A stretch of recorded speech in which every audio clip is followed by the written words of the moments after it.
Hello दोस्तों। तो आज मैं जो कहानी लेके आया हूं वो राजू नाम के एक ट्रक ड्राइवर के साथ घटी थी। राजू एक 35 साल का ट्रक ड्राइवर था जो पिछले 10 सालों से मुंबई से गोवा, पुणे और बेंगलुरु जैसे रास्तों पर माल ले जाने का काम करता था। वो एक हंसमुख और मेहनती इंसान था जिसे कभी भूत प्रेत की बातों पर यकीन नहीं था। उसका कहना था, भूत वूत कुछ नहीं होता, ये सब दिमाग का वहम होता है। रात को सड़क पर गाड़ी चलाते वक्त बस अपनी आंखें खुली रखो और सब ठीक रहेगा। लेकिन उस रात जो कुछ हुआ उसने राजू की सारी सोच बदल दी। बात उस सर्दियों की रात की है जब राजू को एक अर्जेंट डिलीवरी लेके मुंबई से गोवा जाना था। उसे एक कंस्ट्रक्शन कंपनी का सामान जैसे सीमेंट की बोरियां और लोहे की रॉड्स गोवा के एक साइट पर पहुंचाना था। उसका ट्रक पूरी तरह से लोडेड हुआ था और उसे रात को ही निकलना था क्योंकि डिलीवरी अगली सुबह तक होनी थी। राजू ने अपने ट्रक की हेडलाइट्स चेक की, टायर चेक किया, डीजल चेक किया, पानी की बोतलें रखीं और अपने रेडियो में पुराने गाने चला दिए। उसका एक दोस्त जो क्लीनर का काम करता था उस रात बीमार था तो राजू को अकेले ही जाना पड़ रहा था। उसने सोचा, कोई बात नहीं, मैंने ये रास्ता सैकड़ों बार तय किया है, क्या हो सकता है वहां। लेकिन उसे क्या पता था कि उस रात कुछ ऐसा होने वाला था जो उसकी जिंदगी हमेशा के लिए बदल देगा। रात के करीब 10 बजे थे जब राजू ने मुंबई से निकलकर NH-48 हाईवे पकड़ा। शुरुआत में सब कुछ ठीक था, सड़कें खाली थीं, हल्की ठंडी हवा चल रही थी और ट्रक की हेडलाइट्स अंधेरे को चीरते हुए आगे बढ़ रही थीं। करीब 2 घंटे बाद जब वो सातारा के पास पहुंचा तो उसे हल्की नींद आने लगी। तो एक चाय की टपरी दिखी। उसने बोला, थोड़ा चाय पीते हैं। उसने ट्रक साइड में रोका, मुंह पर पानी के छींटे मारे और एक कड़क चाय पी। चाय वाले ने उससे पूछा, भाई इतनी रात को अकेले जा रहे हो? इस रास्ते पर लोग अजीब अजीब बातें बताते हैं। राजू हंसते हुए बोला, अरे चाचा, भूत वूत की बातें मत करो, मैं तो बस अपने काम से काम रखता हूं। चाय वाले ने बस मुस्कुराया और कुछ नहीं कहा। लेकिन उसकी मुस्कुराहट में कुछ ऐसा था जो राजू को थोड़ा अजीब लगा। चाय पीकर राजू ने फिर से ट्रक स्टार्ट किया और आगे बढ़ गया। रात गहराती जा रही थी और सड़कें अब पूरी तरह सुनसान हो चुकी थीं। करीब 12:30 जब वो एक घने जंगल वाले इलाके से गुजर रहा था तभी उसे सड़क के किनारे एक औरत दिखी। वो औरत सफेद साड़ी पहने हुए थी और उसका चेहरा लंबे बालों से ढका हुआ था। वो सड़क के किनारे खड़ी थी जैसे किसी की मदद मांग रही हो। राजू ने सोचा, इतनी रात को यहां कोई औरत अकेली क्या कर रही है? कहीं कोई मुसीबत में तो नहीं? उसका दिल कह रहा था कि रुकना चाहिए, लेकिन दिमाग कह रहा था कि आगे बढ़ते रहो। आखिरकार उसका दिल जीत गया। उसने ट्रक धीमा किया और साइड में रोक दिया। वो ट्रक से उतरा और उस औरत की तरफ बढ़ने लगा। उसने दूर से ही आवाज लगाई, हेलो मैडम, आपको कोई मदद चाहिए? लेकिन उस औरत ने कोई जवाब नहीं दिया। वो बस वहीं खड़ी रही, सिर झुकाए हुए। राजू थोड़ा और करीब गया और फिर से बोला, मैडम इतनी रात को यहां अकेले क्या कर रही हैं? कहीं छोड़ दूं आपको? तभी उस औरत ने धीरे धीरे अपना सिर उठाया और जो राजू ने देखा उससे उसकी चीख निकलते निकलते रह गई। उस औरत का चेहरा वो कोई चेहरा नहीं था। उसकी आंखें पूरी तरह काली थीं जैसे 2 गहरे कुएं और उसकी त्वचा इतनी पीली थी कि लग रहा था जैसे उसमें खून ही नहीं है। उसकी होंठों पर एक डरावनी मुस्कान थी और उसने धीरे से कहा, मुझे घर जाना है। राजू ने पीछे हटने की कोशिश कर रहा था लेकिन उसके पैर जैसे जमीन से चिपक गए थे। वो यही बात दोहराई जा रही थी कि मुझे घर जाना है। उसकी आवाज इतनी तेज और डरावनी थी कि राजू के कानों में सनसनाहट होने लगी। तभी उस औरत ने एक कदम आगे बढ़ाया और राजू को लगा कि वो हवा में तैर रही है। उसके पैर जमीन को छू भी नहीं रहे थे। राजू ने अपनी सारी हिम्मत बटोरी और भागकर ट्रक की तरफ दौड़ा। उसने ट्रक स्टार्ट किया और बिना पीछे देखे गाड़ी भगा दी।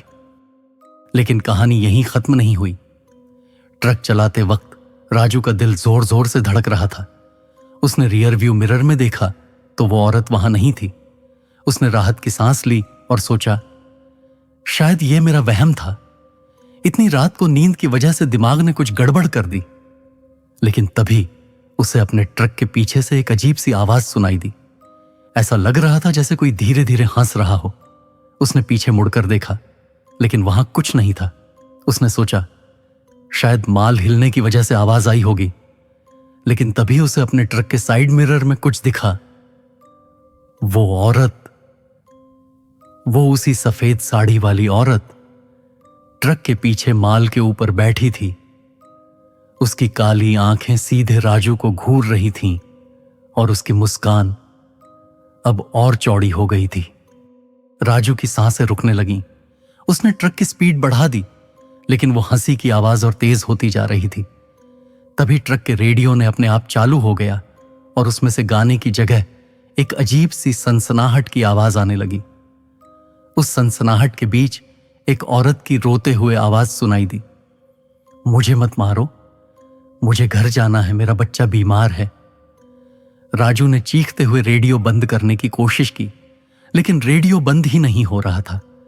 उसने ट्रक की खिड़की खोली और ठंडी हवा अंदर आने दी ताकि उसका दिमाग शांत हो सके। लेकिन जैसे ही उसने खिड़की खोली, उसे बाहर सड़क पर कुछ अजीब सा दिखा। सड़क के किनारे पेड़ों के बीच सैकड़ों लाशें पड़ी थीं। राजू ने अपनी आंखें बंद की और जोर से भगवान का नाम लिया। उसने ट्रक की स्पीड और बढ़ा दी, लेकिन तभी उसे लगा कि ट्रक का स्टीयरिंग अपने आप घूम रहा है। ट्रक सड़क से हटकर जंगल की तरफ जाने लगा। राजू ने पूरी ताकत लगाकर स्टीयरिंग को कंट्रोल करने की कोशिश की, लेकिन वो बेकार था। तभी ट्रक अचानक रुक गया। इंजन बंद हो गया, हेडलाइट्स बंद हो गईं और चारों तरफ सन्नाटा छा गया। राजू की सांसें तेज तेज चल रही थीं। उसने बाहर देखने की हिम्मत नहीं की, लेकिन उसे लगा कि कोई उसके ट्रक के दरवाजे को खटखटा रहा है। खट खट खट खट आवाज धीरे धीरे तेज होती जा रही थी। तभी ट्रक का दरवाजा अपने आप खुल गया। बाहर वो औरत खड़ी थी, लेकिन इस बार उसका चेहरा और भी डरावना हो गया था। उसकी आंखों से काला खून बह रहा था और उसकी मुस्कान इतनी चौड़ी थी कि उसके मुंह के कोने फट गए थे। उसने राजू की तरफ हाथ बढ़ाया और कहा, मुझे मेरे बच्चे के पास ले चलो और तुझे तेरे साथ आना है। राजू ने चीखते हुए दरवाजा बंद करने की कोशिश की, लेकिन उसका हाथ जैसे लकवाग्रस्त हो गया था। तभी उस औरत ने एक जोरदार चीख मारी। राजू ने अपनी आंखें बंद की और जोर जोर से हनुमान चालीसा पढ़ना शुरू किया। उसने अपनी सारी हिम्मत बटोरी और ट्रक का इंजन स्टार्ट करने की कोशिश की। कई बार कोशिश करने के बाद आखिरकार इंजन स्टार्ट हो गया। उसने ट्रक को बैक गियर में डाला और पूरी स्पीड से पीछे भगाया। जब उसने आंखें खोली तो वो औरत वहां नहीं थी, लेकिन ट्रक के साइड मिरर में उसे कुछ ऐसा दिखा जिसे देखकर उसकी आत्मा कांप गई। वो औरत अब ट्रक के पीछे नहीं थी, वो ट्रक की छत पर बैठी थी और उसकी काली आंखें सीधे राजू को घूर रही थीं। राजू ने अपनी आंखें बंद की और जोर जोर से हनुमान चालीसा पढ़ना शुरू किया। उसने अपनी सारी हिम्मत बटोरी और ट्रक का इंजन स्टार्ट करने की कोशिश की। कई बार कोशिश करने के बाद आखिरकार इंजन स्टार्ट हो गया। उसने ट्रक को बैक गियर में डाला और पूरी स्पीड से पीछे भगाया। जब उसने आंखें खोलीं तो वो औरत वहां नहीं थी, लेकिन ट्रक के साइड मिरर में उसे कुछ ऐसा दिखा जिसे देखकर उसकी आत्मा कांप गई। वो औरत अब ट्रक के पीछे नहीं थी, वो ट्रक की छत पर बैठी थी और उसकी काली आंखें सीधे राजू को घूर रही थीं। राजू ने ट्रक को जितनी तेज भगा सकता था भगाया। वो लगातार हनुमान चालीसा पढ़ रहा था और उसकी आंखों से आंसू बह रहे थे। करीब आधे घंटे बाद जब वो एक छोटे से गांव के पास पहुंचा तो उसने देखा कि सड़क पर एक मंदिर है। उसने ट्रक मंदिर के पास रोका और भागकर मंदिर के अंदर चला गया। मंदिर का पुजारी रात को पूजा कर रहा था। राजू ने उसे सारी बात बताई। पुजारी ने उसकी बात सुनी और कहा, बेटा, तुम बहुत बड़े खतरे से बचे हो। ये औरत कोई साधारण आत्मा नहीं है। ये इस जंगल में भटकने वाली एक प्रेतात्मा है जो रात को अकेले यात्रियों को अपना शिकार बनाती है। वो उन लोगों को अपने साथ ले जाती है जो उसकी बात मान लेते हैं।